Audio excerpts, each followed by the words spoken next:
And that night, he he almost ended up killing me, and I still sit here to this day and can't believe that I'm still alive. Um,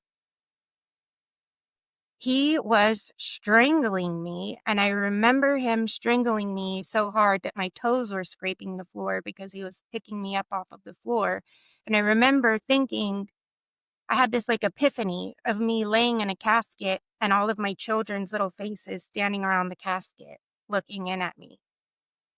And Mm. I just thought, "How dare you? How dare you do that to them?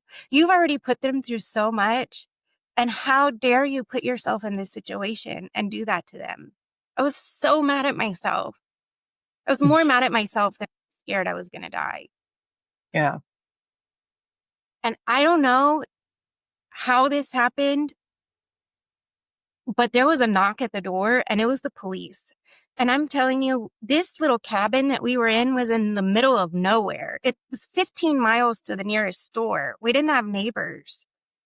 But apparently the police had been watching him for some months.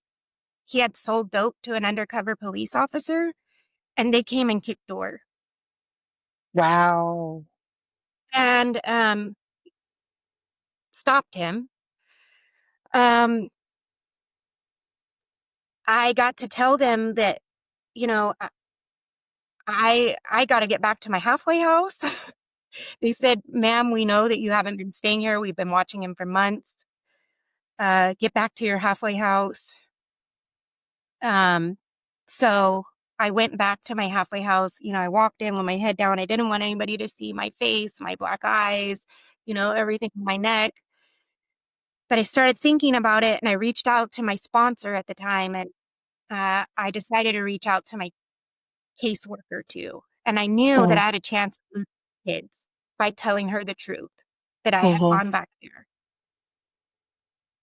But I felt like in my spirit that I wanted to start being honest about things, and the parts of my life that I wasn't being honest about were the parts of my life that were still a mess. And I guess I didn't know how to handle those parts alone. And I needed Right. somebody to um, mentor me. I needed to be honest with these things. If I couldn't be honest with myself, I couldn't be honest with anybody else.